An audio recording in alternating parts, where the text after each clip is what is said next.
మీ కళ్ళద్దాలిక పక్కన పెట్టేయండి. ప్రతి కంటి సమస్యకి బెస్ట్ సొల్యూషన్ ఇస్తుంది అమెరికన్ లేజర్ ఐ హాస్పిటల్. వాళ్ళిద్దరూ ప్రేమికులు గత కొంతకాలంగా ప్రేమించుకున్నారు. తాజాగా ఉప్పల్ బస్టాప్ వద్ద కలుసుకొని మాట్లాడుకుంటున్నారు. ఈ క్రమంలోనే క్షణికావేశంలో ఊగిపోయిన యువకుడు తన వెంట తెచ్చుకున్న కత్తితో ప్రియురాలపై దాడి చేశాడు. అతడి దాడిలో ఆ అమ్మాయి తీవ్రంగా గాయపడింది. నడి రోడ్డు మీద జరిగిన ఈ సీన్ను చూసి వాహనదారులు ఒక్కసారిగా కంగుతిన్నారు. ఆ టైంలో ఏం జరుగుతుందో తెలియక అయోమయానికి గురయ్యారు. ఇంతకు ఈ ఘటనలో అసలేం జరిగిందనే ఫుల్ స్టోరీ మీకోసం.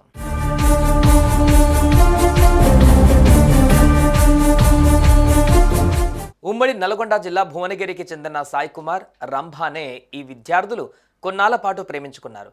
ఏం జరిగిందో తెలియదు కానీ ఈ జంట విడిపోయి ప్రస్తుతం దూరంగా ఉంటున్నారు. అయితే తాజాగా ఇదే జంట ఉప్పల్ బస్టాప్ వద్ద కలుసుకున్నారు.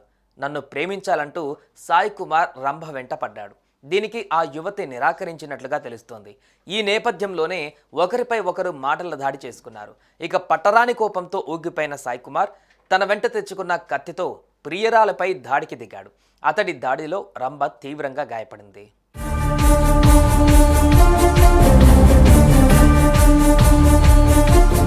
ఇదంతా గమనించిన కొందరు ప్రయాణికులు వెంటనే అప్రమత్తమై అతడి నుంచి ఆ అమ్మాయిని రక్షించారు. అనంతరం చికిత్స కోసం ఆ యువతిని ఆసుపత్రికి తరలించి నిందితుణ్ణి ఉప్పల్ పోలీస్ స్టేషన్కు అప్పగించారు. ప్రస్తుతం ఆ యువతి ఆరోగ్య పరిస్థితి నిలకడగానే ఉన్నట్టుగా తెలుస్తోంది. అయితే ఈ ఘటనపైన పోలీసులు కేసు నమోదు చేసుకున్న ఉప్పల్ పోలీసులు ప్రేమోన్మాది సాయి కుమార్ను అదుపులోకి తీసుకొని విచారిస్తున్నారు. ఈ విషయం తెలుసుకున్న ఇరువురి తల్లిదండ్రులు షాక్కు గురయ్యారు. ఇదే అంశం ఇప్పుడు స్థానికంగా తీవ్ర కలకలంగా మారుతోంది.